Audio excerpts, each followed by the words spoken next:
പറഞ്ഞ് മരിച്ചെന്ന് അതും ഇങ്ങോട്ട് വരണം. നമ്മൾ ഇത്രയും നേരം ക്വസ്റ്റ്യൻ ഇല്ല ആൻസർ പറഞ്ഞുകൊണ്ടിരുന്നു. മനസ്സിലായി? ഇനി ക്വസ്റ്റ്യൻ പേപ്പർ വേണം. അല്ലേ, ക്വസ്റ്റ്യൻ പേപ്പറാണോ? ഇത് എന്ത് യൂണിവേഴ്സിറ്റിയാണ് ഇത് ഏത് ജില്ല? എൻ്റെ ശിവനെ, സമാധി നല്ലതാണ്, അത് ദൈവത്തിലേക്ക് ചേരുന്നൊരു പരിപാടിയാണ്. പക്ഷേ ഇതിനെ തകർക്കാനായിട്ട് മുസ്ലിം സഹോദരങ്ങളാണ് ഇറങ്ങി തിരിച്ചിരിക്കുന്നത്. ഈ മുസ്ലിം സുഹൃത്തുക്കളുടെ പ്രശ്നം മൂലമാണ് ഈ പ്രശ്നങ്ങളെല്ലാം ഉണ്ടായത്. അവരുടെ കൂടോത്രപരമായ കാര്യങ്ങൾ, മുസ്ലിം സുഹൃത്തുക്കൾ ഉണ്ടാക്കിയ പ്രശ്നങ്ങളൊക്കെയാണ് ഇത് ഇത്രയും വഷളാകാനുള്ള കാരണം.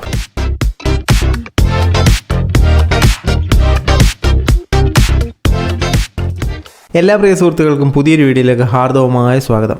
നമ്മുടെ പ്രധാന വിഷയത്തിലേക്ക് കടക്കുന്നതിന് മുമ്പ് എല്ലാ ദിവസവും എല്ലാ വീഡിയോയിലും എല്ലായ്പ്പോഴും പറയുന്ന പോലെ തന്നെ നമ്മുടെ വീഡിയോ കാണുന്ന നിങ്ങൾ ആരെങ്കിലുമൊക്കെ സബ്സ്ക്രൈബ് ചെയ്യാതെയാണ് കണ്ടുകൊണ്ടിരിക്കുന്നതെങ്കിൽ ആ സബ്സ്ക്രൈബ് ബട്ടണിൽ ഒരു ക്ലിക്ക് വെച്ച് കൊടുക്കുക. ഇപ്പോഴും മുന്നോട്ടുള്ള യാത്രയിൽ എനിക്ക് നിങ്ങളുടെ സഹായം തീർച്ചയായിട്ടും ആവശ്യമാണ്. അപ്പോൾ കൂടുതൽ അകടിപ്പിക്കുന്നില്ല, നേരെ നമുക്ക് നമ്മുടെ വിഷയത്തിലേക്ക് കയറാം. നമ്മുടെ വിഷയം നെയ്യാറ്റിൻകര ഗോപൻ. ആ നെയ്യാറ്റിൻകര ഗോപനല്ല, നെയ്യാറ്റിൻകരയിലുള്ള ഇപ്പോൾ സമാധിയായ നെയ്യാറ്റിൻകര ഗോപൻ. ഇദ്ദേഹത്തെക്കുറിച്ച് നിങ്ങളെല്ലാവരും അറിഞ്ഞിട്ടുണ്ടാകും. അറിഞ്ഞിട്ടില്ലാത്തവർക്ക് ഞാൻ പറഞ്ഞു തരാം. ഒരു കുടുംബത്തിൽപ്പെട്ട കുറച്ച് ആളുകൾ അദ്ദേഹത്തിൻ്റെ അച്ഛനെ സമാധിയായി മാറ്റി. സമാധി എന്ന് പറഞ്ഞു കഴിഞ്ഞാൽ ദൈവത്തിലേക്ക്, സ്വർഗത്തിലേക്ക് എടുക്കപ്പെടുക എന്നൊക്കെ ഉള്ളതാണ് അതിൻ്റെ തീരെ അറിയാത്തവർക്ക് പെട്ടെന്ന് മനസ്സിലാക്കാനുള്ളൊരു മീനിങ്. സംഭവം എന്ന് പറഞ്ഞാൽ പുള്ളി ഒരു ദിവസം രാവിലെ എഴുന്നേറ്റ്, പുള്ളി കുറച്ച് ദിവസം കൊണ്ട് ഈ സമാധിയാകാനുള്ള സെറ്റപ്പൊക്കെ ചെയ്യുന്നുണ്ട്, കുറച്ച് വർഷങ്ങൾ കൊണ്ട്. അതുകൊണ്ട് ഈ പീഡോ അതും ഇതുമെല്ലാം റെഡിയാക്കുന്നുണ്ട്. പുള്ളിയെ വെച്ച് മറയ്ക്കാനുള്ള സിമെൻറ്റ് കട്ടയും കാര്യങ്ങളൊക്കെ സെറ്റാക്കുന്നുണ്ട്. അങ്ങനെ ഒരു ദിവസം ഈ പുള്ളി രാവിലെ എഴുന്നേറ്റ്, അതായത് വയ്യാതെ തളർന്നു കിടന്നു എന്ന് നാട്ടുകാർ അവകാശപ്പെടുന്ന പുള്ളി രാവിലെ എണീറ്റ് കഞ്ഞിയൊക്കെ കുടിച്ച് മറ്റേ ഈ കടലിൽ വീണ് ആത്മഹത്യ ചെയ്യാൻ ശ്രമിക്കുന്ന ആൾ, അല്ലെങ്കിൽ തീരുമാനിച്ച ആൾ, മഴ വരുമ്പോൾ മഴ നനയാതെ മഴയെ പേടിച്ച് ചാറ്റലിൽ മാറി നിന്നൊരു സാഹചര്യമാണ് പുള്ളിയുടെ കാര്യത്തിലുണ്ടായത്.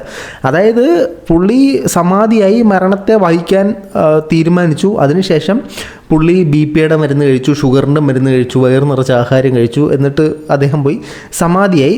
ഈ ഒരു സാഹചര്യം നമ്മുടെ നാട്ടിൽ വലിയ രീതിയിലുള്ള ചർച്ചയായതിൻ്റെ കാരണം മക്കൾ കുറേ പേര് പറയുന്നു മക്കൾ അദ്ദേഹത്തെ കൊന്നതാണ്, കുറേ പേര് പറയുന്നു അദ്ദേഹം വേറെന്തോ, കുറേ കൺഫ്യൂഷനും കാര്യങ്ങളൊക്കെ നടക്കുന്നുണ്ട്. ബേസിക്കലി നമ്മുടെ വീഡിയോ സ്ഥിരമായിട്ട് കാണുന്നവർക്കറിയാം, നമ്മൾ ഇത്തരം ടോപ്പിക്കുകളൊന്നും എടുക്കാറില്ല. ഞാൻ ഈ ടോപ്പിക്ക് എടുക്കാനൊരു പ്രധാന കാരണമുണ്ട്, അത് ഞാൻ ലാസ്റ്റ് പറയാം. ആദ്യം നമുക്ക് ഈ വിഷയവുമായിട്ട് ബന്ധപ്പെട്ട് ഈ നെയ്യാറ്റിൻകര ഗോപൻ്റെ ഭാര്യ സംസാരിക്കുന്ന കാര്യം നമുക്കൊന്ന് കേട്ട് നോക്കാം. ഇത് ഫുൾ കോമഡിയാണ്. എൻ്റെ പൊന്നോ, ഫണ്ണെന്ന് പറഞ്ഞാൽ ഫുൾ ഫണ്ണ്. ഒരാൾ മരിച്ചതിനെ നമ്മളിങ്ങനെ പറയാൻ പാടില്ല, എന്നിരുന്നാലും ഫണ്ണാണ്. കണ്ടു നോക്കൂ. ഭർത്താവിന്റെ മരണവുമായി ബന്ധപ്പെട്ട് പല കഥകൾ പല ആളുകൾ പറയുന്നു. എന്താണ് ഭാര്യ എന്ന നിലയിൽ നിങ്ങൾക്ക് പറയാം? നിങ്ങൾക്ക് എന്താ, ഞാൻ വിശദീകരിക്കുന്നില്ല. നിങ്ങൾക്ക് എന്ത് കേൾക്കണം? ഞാൻ പറയണത് സമാധിയെ പറ്റി മാത്രം പറഞ്ഞാൽ മതിയല്ല. അതിൽ പല വിവാദങ്ങൾ പറയുന്നു. എന്തൊരു വിവാദം പറയും നിങ്ങൾ? പിന്നെ ഇതിപ്പോ ആരോടാ ചോദ്യം ചോദിക്കുന്നത്? ആരാ ഉത്തരം പറയുന്നേ? ഇത് ശരിക്കും റിപ്പോർട്ടറിനോട് പുള്ളിക്കരിയല്ലേ ചോദ്യം ചോദിക്കുന്നേ? മരിച്ചു കഴിഞ്ഞ് കൊണ്ടുവച്ചതാണോ?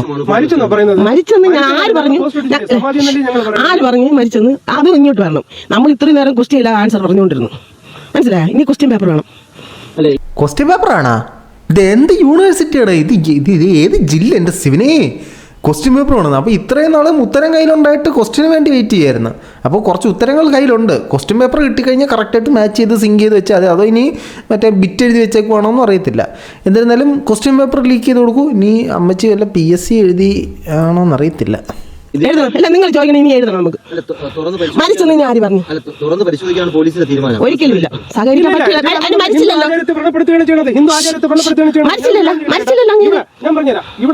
സംശയമുള്ളതുകൊണ്ട്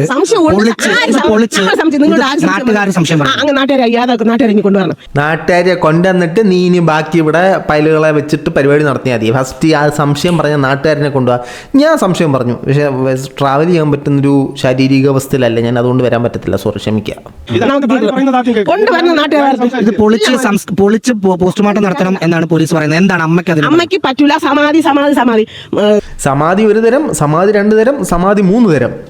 ഈ മരിച്ചു എന്ന് പറഞ്ഞ നാട്ടുകാരെ ഇപ്പം കൊണ്ടുവരണം. നിങ്ങളാണ് ആണുങ്ങൾ.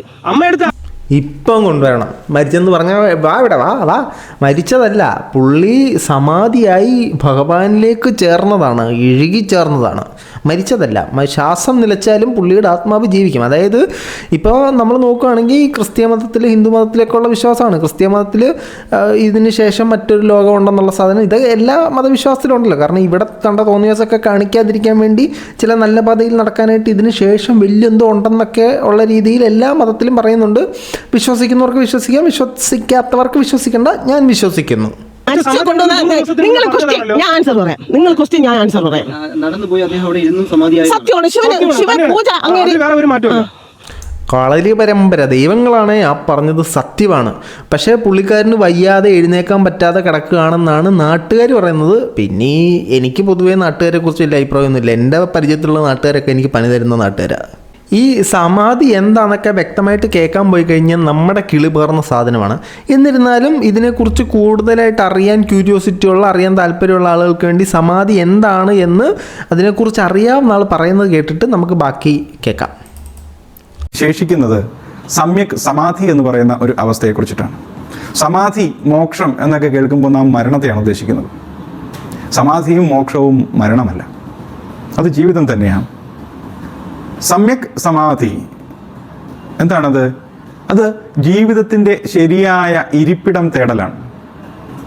ജീവിതം തുടങ്ങുമ്പോൾ നമുക്ക് ഭ്രമചിന്തകളാണ്, ഒന്നും ഉറയ്ക്കുന്നില്ല. അതെന്താണ്, ഇതെന്താണ്, അതെങ്ങനെ ഇങ്ങനെ ഇരിക്കുന്നു, ഇങ്ങനെയുള്ള ചോദ്യങ്ങളാണ് നാം കുട്ടിക്കാലത്ത് ചോദിക്കുന്നത്. അപ്പോൾ നമുക്ക് ശരിയായ ഇരിപ്പിടം കിട്ടിയിട്ടില്ല, മനസ്സിന് ശരിയായ ഒരു ഇരിപ്പിടം വേണം. അപ്പോൾ നമ്മൾ ലോകത്തെക്കുറിച്ച് അറിയുന്നു, അതിനപ്പുറം ലോകത്തിൻ്റെ രഹസ്യം അറിയുന്നു, എല്ലാറ്റിലും നിലനിൽക്കുന്നതായിരിക്കുന്ന സത്യം എന്താണെന്ന് അറിയുന്നു. അങ്ങനെ അറിഞ്ഞ് സ്ഥിതപ്രജ്ഞനായിരിക്കുന്ന, മോദസ്ഥിരനായിരിക്കുന്ന ആ അവസ്ഥയെ വിളിക്കുന്ന പേരാണ് സമാധി അവസ്ഥ എന്ന് പറയുന്നത്. സമ്യക് സമാധി എന്ന് പറയുന്നത് ആ മോദസ്ഥിരനായിരിക്കുന്ന അവസ്ഥയാണ്. ആ മോദസ്ഥിരനായിരിക്കുന്ന അവസ്ഥയിൽ നിന്ന് ദേഹവും കൂടി ഉപേക്ഷിച്ച് ഈ പൂർണ്ണതയിൽ ലയിക്കുന്നതാണ് മഹാസമാധി എന്ന് പറയുന്നത്. ഇപ്പം ശ്രീനാരായണ ഗുരുദേവൻ മഹാസമാധിയാണ് പ്രാപിച്ചത്. നിങ്ങൾക്ക് എന്തെങ്കിലും മനസ്സിലായോ? മനസ്സിലായിട്ടുള്ളവർ ഒന്ന് കമൻറ്റ് ചെയ്താൽ ഉപകാരം വരുന്നത്. എനിക്കൊന്നും മനസ്സിലായില്ല. സംഭവം നമുക്ക് നിസാരവൽക്കരിച്ച് ഇങ്ങനെ പറയാം, അല്ലെങ്കിൽ ലളിതമാക്കി ഇങ്ങനെ പറയാം. നമ്മുടെ ദേഹം വിട്ട് മറ്റൊരു ലോകത്തേക്ക് പോകുന്നു. അതായത് ഈ ഉയർത്തെഴുന്നേൽപ്പ്, ക്രിസ്ത്യൻസിൻ്റെ ഇതിൽ പറഞ്ഞ ഉയർത്തെഴുന്നേൽപ്പ്. ഞാൻ ക്രിസ്ത്യൻ്റെ ഇതിൽ പറയുന്നത് ഞാൻ ക്രിസ്ത്യൻ ആയതുകൊണ്ട് കേട്ടോ. ഞാൻ പല യൂട്യൂബറും പറയും ഞാൻ അവിശ്വാസിയാണ്. ഞാൻ ഒരു ഭയങ്കര വിശ്വാസിയാണ്. അപ്പോൾ അങ്ങനെ എനിക്കത് അങ്ങനെയാണ് മനസ്സിലായത്. അത് ഞാൻ നിങ്ങളിലേക്ക് കൺവേ ചെയ്യുന്നു. ഇനി ഈ ഒരു കാര്യത്തെക്കുറിച്ച് ഇദ്ദേഹത്തിൻ്റെ മകൻ പറയുന്ന കാര്യങ്ങളെക്കുറിച്ചും നമുക്കൊന്ന് കേട്ടു നോക്കാം. യോഗീശ്വരനായ അവിടെ ഇരുന്നുകൊണ്ട് അതിനൊക്കെ പൊളിച്ചു മാറ്റെന്ന് പറഞ്ഞ ക്ഷേത്രത്തിനകത്ത് കയറി വിഗ്രഹാരാധന പൊളിച്ചു മാറ്റും പോലെ ആയിപ്പോയി. ഈ ഇപ്പം ഇത്രയും പവിത്രമായിട്ടുള്ള ഈ ഇതൊക്കെ പൊളിച്ചു മാറ്റം എന്ന് പറഞ്ഞ ഹിന്ദു ആചാരങ്ങൾ ഒരുമാതിരി വലിച്ചു കയറും പോലെ ആയിപ്പോയില്ലേ. എങ്കിൽ പിന്നെ ഹിന്ദുക്കൾ എന്ന് പറഞ്ഞാൽ എന്തിനു നിൽക്കുന്നത്?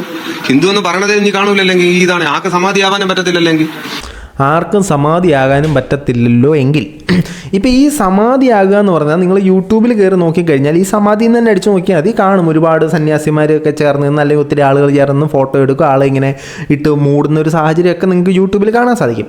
ഈ സമാധിയായത് നിങ്ങളുടെ കാര്യത്തിൽ അത് പൊളിക്കണമെന്ന് ചിന്തിക്കാനുള്ള കാരണം നിങ്ങളുടെ കാര്യത്തിലെല്ലാം ഒരു മിസ്റ്ററിയാണ്. കാരണം നിങ്ങളൊരു 2-3 പേര് ചേർന്ന് അദ്ദേഹം എണീറ്റ് നടന്നുപോയി, മരുന്നൊക്കെ കഴിച്ച് കഞ്ഞിയൊക്കെ കുടിച്ച് നടന്നു പോയി സമാധിയിൽ ഇരുന്ന് എന്നെ മൂടിക്കോട മക്കളെ എന്ന് പറഞ്ഞതും നിങ്ങൾ മൂടിയതും ഒരുപാട് നിങ്ങൾ 6 ശരിക്കും 7 എന്തോ സംഭവം ഉണ്ട്, അതിൽ 6 സംഭവത്തിനെ ഇവർ വിട്ടുള്ളൂ.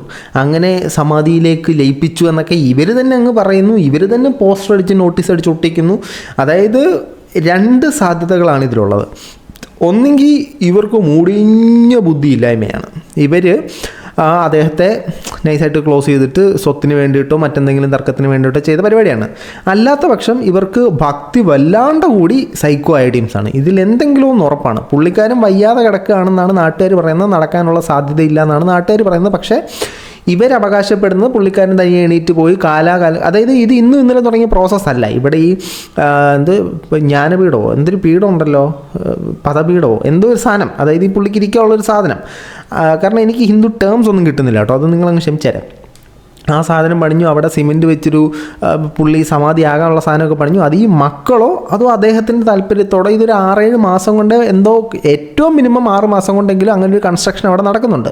അപ്പോൾ ഒന്നെങ്കിൽ ഈ മക്കളും ഭാര്യയും കൂടെ ചേർന്നിട്ട് ഇദ്ദേഹത്തിനെ അതിനകത്തിട്ട് മൂടുക എന്നുള്ള പ്ലാൻ ചെയ്തു. അല്ലെങ്കിൽ പുള്ളിക്കാരൻ അങ്ങനെ ഉണ്ടെങ്കിൽ ഇത് മൊത്തത്തിലൊരു മതം അതിതീവ്രമായി തലയ്ക്ക് പിടിച്ച് സംഭവിച്ചൊരു സാധനമാണെന്നാണ് എനിക്ക് തോന്നുന്നത്. ഇനി ഒരു സ്വാമിക്ക് ഇനി സമാധിയാവണ്ടേ? നമ്മളെ ആരെ അറിയിച്ചില്ലെന്ന് പറഞ്ഞാൽ ആ സമയം മുഹൂർത്ത സമയം തെറ്റിപ്പോയാൽ പിന്നെ എന്ത് ചെയ്യും? ഇതൊക്കെ പ്രാണായാമം ശ്വാസഗതി എടുത്തിട്ട് ചെയ്യുന്ന ഒരു കാര്യങ്ങളാണ്. ശ്വാസഗതി എടുത്ത് ഓരോ പ്രാണായാമം ചെയ്ത് ഈ പ്രാണായാമം മുദ്ര വെച്ച് ഓരോ പ്രാണനെ ഉയരോട്ടെടുത്ത് ഇങ്ങനെ ചെയ്യുന്ന ഓരോ രീതിയാണ്. അപ്പൊ ആ രീതിയിൽ സമയത്ത് ഏറ്റവും ആവശ്യം എന്ന് പറഞ്ഞാൽ ഏകാഗ്രതയാണ്. നിങ്ങൾ തന്നെ ചെന്നിരുന്ന് പ്രാണായാമം ചെയ്യുമ്പോൾ നിങ്ങൾക്ക് അറിയാൻ പറ്റും. അത് ഏകാഗ്രതയില്ലെങ്കിൽ ആ ചെയ്ത കർമ്മം കൊണ്ട് ഒരു പ്രയോജനമില്ല. വേറെ ചിന്തകളോ വേറെ ഭാവങ്ങളോ വേറെ എന്തെങ്കിലും കാര്യങ്ങളും അതിനകത്ത് ഇന്ദ്രിയങ്ങളിൽ കൂടി കഴിയുമ്പോൾ അതിലോട്ടാവും പിന്നെ ചിന്ത. ഞാനിത് ഏത് യൂണിവേഴ്സിലാണ് എനിക്കിതൊന്നും മനസ്സിലാകുന്നില്ല. സംഭവം സമാധിയാക്കിയെന്നാണ് ഈ മക്കളും ഭാര്യയെല്ലാം പറയുന്നത്. പക്ഷേ ഇത് വളരെ അതീവ രഹസ്യമായി ചെയ്തതാണ് ഇത്തരത്തിൽ പണി കിട്ടിയതിൻ്റെ പിന്നിലെ കാരണം. ഇനി നമുക്ക് ഇത് നമ്മളിപ്പോൾ കണ്ട മകൻ, ഇപ്പോൾ ഇദ്ദേഹത്തിന് 2 മക്കളാണ്. അപ്പോൾ ഈ മകൻ റിപ്പോർട്ടർ ചാനലുമായിട്ട് സംസാരിക്കുന്ന കുറച്ച് കാര്യങ്ങളോട് നമുക്ക് കേട്ടിട്ട് നമുക്ക് വേറെ കുറച്ച് കാര്യങ്ങൾ പറയാം കേട്ടോ. ഞാൻ ഈ വീഡിയോ ചെയ്യാനുണ്ടായ കാരണത്തെക്കുറിച്ച് പറയാം. ശേഷം പിന്നീട് എന്താ സംഭവിച്ചത്? പിന്നീട് ആ സമയത്തൊന്ന് ബാക്കി നാട്ടുകാരെയോ ബന്ധുക്കളെയോ ഒക്കെ അറിയിക്കണ്ടേ? ആ സമയത്ത് അച്ഛൻ ഇങ്ങനെ സമാധിയായി എന്നുള്ള വിവരം അറിയിക്കണ്ടേ? ഇത് എങ്ങനെയാണ് അച്ഛൻ സമാധിയായ വിവരം അറിഞ്ഞത്? ആരാണ് പരിശോധിച്ചത്? നിങ്ങൾ ആരെങ്കിലും ആണോ? കാര്യം അച്ഛൻ അസുഖം കൂടി ഉണ്ടായിരുന്നല്ലോ ആ സമയത്ത്. സാർ ഇപ്പൊ സാർ ഓക്കെ ഞാൻ പറയാം സാർ. അത് ഞാൻ വന്ന് ജോലി ഞാൻ എന്തായാലും അനിയൻ വിളിച്ചിട്ട് ഞാൻ വന്നല്ലോ വീട്ടില്. അതെ. ഞാൻ വീട്ടിൽ വന്നിട്ട് ഞാൻ ഇതുപോലെ കാര്യങ്ങൾ ഞാൻ ചോദിച്ചാൽ ആയസന അച്ഛൻ എന്ത് പറ്റിയെന്ന് ചോദിച്ചു. അപ്പൊ അച്ഛൻ സമാധിയായി എന്ന് പറഞ്ഞു. അപ്പൊ ഞാൻ അച്ഛൻ്റെ അടുത്ത് പോയിട്ട് അച്ഛന്ന് ഞാൻ വിളിച്ചിട്ട് ഞാൻ അച്ഛൻ്റെ ഷോൾഡറിലിട്ട് കുലിക്കുകയാണ്. എന്നിട്ട് ഞാൻ അച്ഛൻ്റെ കയ്യെ പിടിക്കുകയാണ്. അപ്പൊ അച്ഛൻ്റെ കൈയൊക്കെ ഇച്ചിരി ഹാർഡായിട്ടുണ്ട്. ഇതിനകത്ത് ഇവർ പറഞ്ഞത് മറ്റുള്ള ആളുകളെ ഒന്നും ഇവർ ഈ ഒരു ചടങ്ങിലേക്ക് അടുപ്പിക്കാത്തതിൻ്റെ കാരണം നിങ്ങൾ മുമ്പത്തെ വീഡിയോയിൽ കേട്ട് കാണുമല്ലോ. അദ്ദേഹത്തിൻ്റെ ഏകാഗ്രത നഷ്ടപ്പെടും. പിന്നെ ഇത് പൊളിക്കണം, ഈ സമാധി പൊളിച്ച് ആ ശരീരം പോസ്റ്റ്മോർട്ടം ചെയ്യണമെന്ന് പറഞ്ഞ സമയത്ത് ഇവർ പറഞ്ഞത് അങ്ങനെ മറ്റൊരാളെ തൊട്ട് കഴിഞ്ഞാൽ അതിൻ്റെ പവിത്രത പോകുന്നൊക്കെയാണ് പറഞ്ഞത്. അപ്പോൾ ഈ മരണപ്പെട്ടതിന് ശേഷമാണ് ഈ മകൻ പോയി തൊട്ടത് എന്ന് പറയുന്നത്. അപ്പോൾ ഈ പവിത്രതയ്ക്ക് കുഴപ്പമില്ല. അതായത് നിങ്ങളുടെ കുടുംബത്തിലെ ആൾക്കാർ തൊട്ട് കഴിഞ്ഞാൽ എല്ലാം പവിത്രം, മറ്റൊരാൾ തൊട്ട് കഴിഞ്ഞാൽ പവിത്രമില്ലായ്മ. ഇതിനെ പണ്ട് കാലങ്ങളിൽ അൺടച്ചബിലിറ്റി അഥവാ തൊട്ടുകൂടായ്മ എന്ന് പറയും. ആ ഒരു സമ്പ്രദായത്തെയാണ് ഇവർ ഈ പറയുന്നതെന്ന് മനസ്സിലായില്ല, അതോ കിടന്ന് മെഴുകുവാണെന്ന് മനസ്സിലായില്ല. ഞാൻ ഈ രീതി പറയുന്നതുകൊണ്ട് നിങ്ങൾക്കൊന്നും തോന്നരുത്, എനിക്കിത് കണ്ടിട്ട് തമാശയായിട്ടാണ് തോന്നിയത്. ഇത് ശരിക്കും സൈക്കോ ഒരു കുടുംബമായിട്ടാണ് എനിക്കിതിനെ കണ്ടിട്ട് തോന്നിയത്. അവരങ്ങനെയാണെന്ന് ഞാൻ വാദിക്കുന്നില്ല, പക്ഷേ എനിക്ക് അത്തരത്തിലാണ് തോന്നിയത്. അതുകൊണ്ടാണ് ഞാൻ ഇതിനെ ഈ ഒരു ലാഘവത്തോടെ തന്നെ ഈ വീഡിയോ ചെയ്യുന്നത്. ഞാൻ അത്ര സീരിയസ് ആയിട്ടൊന്നുമില്ല, എനിക്കിത് കോമഡി ആയിട്ട് തോന്നിയത്. നിങ്ങളുടെ അഭിപ്രായം നിങ്ങൾ കമൻറ്റ് ചെയ്യൂ. അപ്പോൾ സിംപ്ലി പറഞ്ഞാൽ അദ്ദേഹം മരണപ്പെട്ടു. അപ്പോൾ ഇദ്ദേഹത്തിൻ്റെ ഈ ശരീരം പുറത്തെടുത്ത് കഴിഞ്ഞാൽ, ശരീരം എന്ന് പറയാൻ പാടില്ല എന്നിവർ പറയുന്നത്, ഇവരുടെ ഈ സമാധിയിൽ നിന്നും അദ്ദേഹത്തെ പുറത്തെടുത്ത് കഴിഞ്ഞാൽ സ്വാഭാവികമായിട്ട് അത് പോസ്റ്റ്മോർട്ടത്തിലേക്ക് കൊണ്ടുപോകും. എന്തായാലും അതിനെ ഈ മതവികാരപ്രകാരം അത് വെച്ചേക്കാനൊന്നും സാധ്യതയില്ല. കാരണം അങ്ങനെ വെച്ച് കഴിഞ്ഞാൽ നാളെ ഞാൻ എൻ്റെ ഒരു കൂട്ടുകാരൻ എനിക്ക് ദേഷ്യമുണ്ട്, അവനെ തല്ലിക്കൊന്നിട്ട് അവൻ എന്നോട് സമാധിയാണോ എന്ന് പറഞ്ഞിട്ട് അവനെ പിടിച്ച് എനിക്ക് അങ്ങ് ഇതാക്കിയാൽ പോരെ, സിമെൻറ്റ് വെച്ച് അങ്ങ് തയ്ച്ചാൽ പോരെ. സോ തീർച്ചയായിട്ടും ഗവൺമെൻറ് അത് പൊളിച്ച് അല്ലെങ്കിൽ കോടതി അത് പൊളിച്ചെടുത്ത് അദ്ദേഹത്തെ പോസ്റ്റ്മോർട്ടം ചെയ്യാനുള്ള ഉത്തരവിടും. പോസ്റ്റ്മോർട്ടം ചെയ്യാനുള്ള ഉത്തരവിടുമ്പോൾ പോസ്റ്റ്മോർട്ടം ചെയ്യുമ്പോഴത്തേനും അദ്ദേഹത്തിന് മരണകാരണം കിട്ടും. മരണകാരണം ഒന്നെങ്കിൽ ശ്വാസം നിലച്ചോ അല്ലെങ്കിൽ ശ്വാസം മുട്ടിയോ, അല്ലെങ്കിൽ ഇവർ ഈ ജീവനോടെ വെച്ച് മൂടിയെങ്കിൽ ശ്വാസം മുട്ടി മരിച്ചിട്ടുണ്ടാവാം, അല്ലെങ്കിൽ അദ്ദേഹത്തിൻ്റെ ശാരീരിക അസ്വസ്ഥത കൊണ്ട് മരിച്ചിട്ടുണ്ടാകും, അല്ലെങ്കിൽ ഇതല്ലാത്ത എന്തെങ്കിലും ഒരു കാരണത്തോടെ മരിച്ചിട്ടുണ്ടാകും.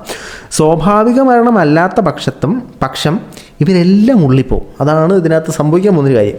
ഇനി ഞാൻ ഈ വീഡിയോ ചെയ്യാനുള്ള പ്രധാന കാരണം, ഞാനിന്ന് പുറത്തിറങ്ങിയപ്പോഴത്തേനും ഞാനൊരു പ്രത്യേകതരം വ്യക്തിത്വത്തെ പരിചയപ്പെട്ടു. ആ വ്യക്തിത്വമായിട്ട് സമാനപ്പെട്ടൊരു മറ്റൊരു വ്യക്തിത്വത്തിനെ ഞാൻ ഈ വീഡിയോയായിട്ട് ബന്ധപ്പെട്ട് കണ്ടു. അപ്പം നിങ്ങൾ ഈ വ്യക്തിത്വത്തെ കണ്ടിട്ട് നമുക്ക് ആ വ്യക്തിത്വത്തിലേക്ക് പോവാം. ഈ വ്യക്തിത്വം കണ്ടോ? ജന്മാതീതമായി ഞങ്ങൾ ആചരിക്കുന്ന ഒരു ആചാര സ്ഥലം ഇങ്ങനെ വന്ന് പൊളിക്കാനുള്ള അധികാരം ആരാണ് തന്നത്? ആ പേപ്പർ എനിക്കൊന്ന് തരണം. സെക്രട്ടറി തരട്ടെ, അല്ലെങ്കിൽ പോലീസ് തരട്ടെ, അല്ലെങ്കിൽ ഈ സംസ്ഥാനം ഭരിക്കുന്ന കളക്ടർ തരട്ടെ. സംസ്ഥാനം ഭരിക്കുന്ന കളക്ടറാ? അപ്പാപ്പ സംസ്ഥാനം ഭരിക്കുന്നത് മുഖ്യമന്ത്രി. ആ ഒരു ബേസിക് നോളജ് പോലും ഇല്ലാതെയാണ് അപ്പാപ്പ വന്നിരുന്ന് പ്രസംഗിക്കുന്നത്. ഇതിനൊരു ഓർഡർ ഇട്ട ആരാണെന്ന് അറിയണം. ഓർഡർ ഇടാൻ പോകുന്നത് ഒന്നെങ്കിൽ കളക്ടറോ അല്ലെങ്കിൽ ഗവൺമെൻറ്റോ അല്ലെങ്കിൽ കോടതിയോ ആയിരിക്കും. അങ്ങനെ ഒരു പേപ്പർ വരുമ്പോഴത്തേനും തീർച്ചയായിട്ടും അത് നിങ്ങളെല്ലാം കാണിക്കും. അപ്പാപ്പനും കാണാം, വാർത്ത ഒന്ന് വെച്ചാൽ നോക്കിയാൽ വാർത്തയിലൊക്കെ കാണിക്കും. അത് ആവശ്യമില്ലാതെ ജനങ്ങളെ കൂട്ടി തങ്ങളടിപ്പിച്ച് അനീതി കാണിക്കാനുള്ളതായ പ്രവണത കാണിക്കാൻ, ഈ കല്ലറ പൊളിക്കാനുള്ളതായ ആവശ്യം എന്താണ്? അദ്ദേഹം സമാധിയായ ഒരു സമാധിപ്പുര, എങ്കിൽ 1000 ലക്ഷം സമാധിപ്പുരയുണ്ട്, പൊളിക്കാൻ നിങ്ങൾക്ക് ഓർഡർ ഉണ്ടോ? ഈ ആയിരക്കണക്കിന് സമാധിപ്പുരകൾക്കകത്തെല്ലാം നിഗൂഢമായി ഏതോ മക്കളോ അല്ലെങ്കിൽ ആരോ എടുത്ത് അതിനകത്ത് വെച്ച് മൂടിയിട്ട് എൻ്റെ അച്ഛൻ സമാധിയായെന്ന് പറഞ്ഞ് പോസ്റ്റർ എടുത്ത് വെക്കുന്നൊരു സാഹചര്യം അല്ല ഉണ്ടായിട്ടുള്ളത്. അതിനൊക്കെ കുറേ മതപരമായിട്ടുള്ള കാര്യങ്ങളൊക്കെ ഉണ്ട്. അത് നിങ്ങളെപ്പോലെ വിവരമില്ലാതെ സംസാരിക്കുന്ന ആളുകളും കൂടെ മനസ്സിലാക്കി കഴിഞ്ഞാൽ വളരെ മികച്ചതായിരിക്കും. ഇപ്പോൾ നമ്മളെ ആരെങ്കിലും ഈ അപ്പാപ്പനെയോ നമ്മളെ ആരെങ്കിലും ഇല്ലേ ഈ അപ്പാപ്പനും ഇതുപോലെ എനിക്കും ഇതേപോലെ സമാധിയിലേക്ക് പ്രാപിക്കണം, ദൈവത്തിലേക്ക് പ്രാപിക്കണം എന്നൊരു ചിന്തയുണ്ടോ എന്ന് എനിക്കറിയില്ല. ഇതിനെ എത്ര സപ്പോർട്ട് ചെയ്യുന്നുണ്ട് അല്ല. നമ്മളെ ഇപ്പോൾ ഒരുത്തൻ തല്ലിക്കൊന്ന് ഇട്ട് മൂടിക്കഴിഞ്ഞാലും അതിന് അകത്തെ ചുരുളുകൾ അഴിയണം. അതിന് ഇത്തരം കാര്യങ്ങളൊക്കെ വേണ്ടതാണെന്നാണ് ഞാൻ ചിന്തിക്കുന്നത്. ഇനി ഞാൻ ഈ വീഡിയോ ചെയ്യാനുള്ള കാരണം, ഞാനിന്ന് പുറത്ത് പോയപ്പോൾ ഒരാളെ പരിചയപ്പെട്ടായിരുന്നു. ആ ആളെൻ്റെ അടുത്ത് വന്നിട്ട് മോൻ്റെ പേരെന്താണെന്ന് ചോദിച്ചു. ഞാൻ എൻ്റെ പേരൊക്കെ പറഞ്ഞു കൊടുത്തു. പേരൊക്കെ പറഞ്ഞു കൊടുത്തപ്പോഴത്തേനും പുള്ളിക്കാരൻ്റെ സംസാര ശൈലി എന്ന് പറഞ്ഞാൽ ഇതിനോട് അനുകൂലിച്ചിട്ടാണ്. ആ പുള്ളിക്ക് ഇതിനോട് അനുകൂലമായ നിലപാടാണ്. അനുകൂലമായ നിലപാടൊന്നും നമ്മൾ തെറ്റൊന്നും പറയുന്നില്ല. നമുക്ക് എതിർത്തുള്ള നിലപാടെടുക്കാമെങ്കിൽ മറ്റൊരാൾക്ക് അനുകൂലിച്ചുള്ള നിലപാടെടുക്കാം. പക്ഷേ അനുകൂലിച്ചുള്ള നിലപാടെടുത്തതിന് ശേഷം അദ്ദേഹം പറയുന്ന വാചകങ്ങൾ എന്ന് പറഞ്ഞാൽ ഇത് അദ്ദേഹം സമാധിയായതാണ്, സമാധി എന്ന് പറയുന്നൊരു സാധനമുണ്ട്, സമാധി നല്ലതാണ്, അത് ദൈവത്തിലേക്ക് ചേരുന്നൊരു പരിപാടിയാണ്. പക്ഷേ ഇതിനെ തകർക്കാനായിട്ട് മുസ്ലിം സഹോദരങ്ങളാണ് ഇറങ്ങി തിരിച്ചിരിക്കുന്നത്. ഈ മുസ്ലിം സുഹൃത്തുക്കളുടെ പ്രശ്നം മൂലമാണ് ഈ പ്രശ്നങ്ങളെല്ലാം ഉണ്ടായത്.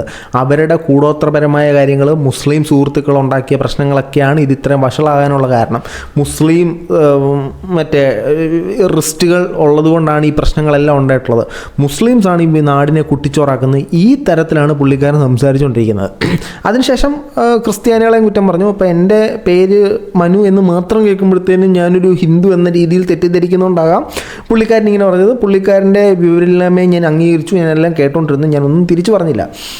അപ്പോൾ ഇതിനെ ഇപ്പോഴും വിശ്വസിക്കുന്ന ആളുകളുണ്ട്. ഈ സമാധി ആയത് സത്യമാണ്, ഈ സമാധി എന്ന് പറയുന്നത് ശരിക്കും അങ്ങനെ ചേരുന്നതായിരിക്കാം. ഞാൻ മറ്റൊരാളുടെ വിശ്വാസത്തെയൊന്നും വ്രണപ്പെടുത്തുന്നില്ല. പക്ഷേ അങ്ങനെ ചെയ്യുമ്പോഴത്തേനും നിങ്ങൾ 2 or 3 പേര് ചേർന്ന് രഹസ്യമായിട്ട് ഒരാളെ പിടിച്ച് ഇതിനകത്തിട്ട് മൂടി വെച്ച് കഴിഞ്ഞാൽ അത് ദുരൂഹത നിലനിൽക്കുകയും ഇത്തരത്തിലുള്ള പ്രശ്നങ്ങളിലേക്കൊക്കെ വഴിതെളിക്കുകയും ചെയ്യുന്നുള്ള സാഹചര്യം നിങ്ങൾ മനസ്സിലാക്കുക. ഈ VK ബൈജുവിനെ പോലുള്ള മതഭ്രാന്തന്മാർ നമുക്ക് ചുറ്റുമുണ്ടെന്നുള്ള കാര്യം ഇന്ന് ഞാൻ പരിചയപ്പെട്ട ആളിൽ നിന്ന് എനിക്ക് മനസ്സിലായി. പുള്ളി ഫുള്ള് പറയുന്നത് ഇതിനകത്ത് ഈ വാർത്തകൾ കേൾക്കുമ്പോൾ നമ്മൾ പറയുന്നുണ്ട് ആ വഴി ഞങ്ങൾ കൊടുത്താണ്, ഈ വഴി ഞങ്ങൾ കൊടുത്താണ്, അവിടെ താമസിക്കുന്ന മുസ്ലിംസാണ്, അവർക്ക് ഞങ്ങളോട് എതിർപ്പുണ്ടെന്നൊക്കെ ഉള്ള രീതി പറയുന്നുണ്ട്. ഈ സാധനമാണ് എന്നോട് സംസാരിച്ച ആൾ മുസ്ലിം ആളുകൾ ചേർന്ന് നടത്തുന്ന പ്രശ്നമാണിതെന്നൊക്കെ പറയുന്നത്.